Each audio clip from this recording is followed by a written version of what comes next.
So Mark, Chinese New Year is just around the corner, and you know what happens in Chinese New Year? Ang paos and hampers, and everybody sort of send gifts and so on and so forth. I mean, when you look at this, the whole gift giving and ang pao exchanges and so on that's happening in the corporate scene, right? Yeah. There's a fine line, right? I mean, how do you know what's gift, what's bribe, what's this and that, and so on and so forth? Yeah, I think this is one of the most interesting areas for me, and especially as a Westerner living here in Malaysia. Actually, I didn't know that there was a Chinese New Year until I came here, and it's bigger than Christmas here. So all these things come up. A lot of them have very long traditions, going back hundreds or even thousands of years. There's a lot of good luck, a lot of relationship building. People like it, it's fun. So is it really such a big deal? So I think like a lot of these things, a lot goes down to the intention.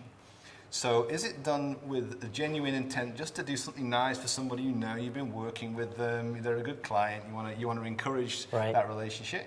Or is it a little bit of a subtext going on there where you're using something that's actually very good and actually quite harmless to manipulate them or create something that you can use to your own advantage? Right. But intent is one thing, but monetary values, I may have really an intent to want to help you out, and you're really a good client, and I want to give you an iPad and something nice and big, and I mean there's always going to be, whenever it's servicing clients, I know, I mean yes, we want to be friends and so on, but there's always going to be, look, I want to also grow my business, right?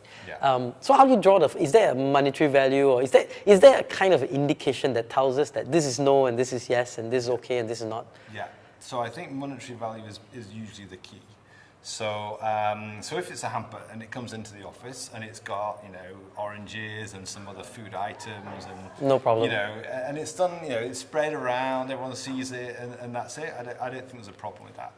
What we have found though is that not all hampers are what they seem to be.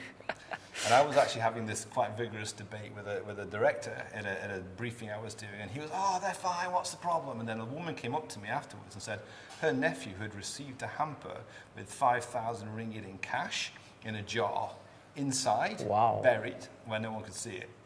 So, and we hear stories that have watches, iPhones, holiday vouchers, spa vouchers, all these other things. So to some extent it's the value, but it's also how do you handle them? Yeah. Now, if it comes in and it goes to the manager's office and he shuts the door, then who knows what's in there? Right. If it's opened up and shared with everyone, then it's usually much more harmless. So there's a bit of that. What's in there? What's it really worth? But there's other things as well. So it's tough though. I mean, how do you, as a business, you allow it, right? Because it's a sign of respect and. But at the same time, how do you manage it? I mean, what should we be thinking about as business owners to manage the situation better? I think it depends on the company. Now, a lot of our work's with GLCs. A lot of GLCs have decided that they don't want any more of this. Right. Now, I think no gift policy. I mean, Petronas and a few others. Petronas, TMB, Telekom Malaysia actually were very. Now, what Telekom Malaysia did was that they were getting, if memory serves me right, about 12,000 hampers. And I can't remember if it was every year or every season, but it was a huge 12,000. That's right. One for each employee. Yeah, and one for their kids as well, probably. So what they did was they had a very clever scheme whereby when the hamper arrived, they would actually direct the hamper to a platform in the office foyer where everyone could see it. It wasn't delivered to the intended recipient. I see. And this pile grew and probably touched the roof.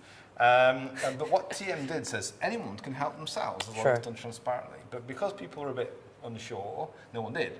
And in the end, they would call a truck, and the truck would take that to an orphanage or an old people's home and shed out. Now, because the hampers didn't get to the intended recipients, the next year, all those people who had been paying money for these thought it was a waste of money. So that this flood dried to a trickle.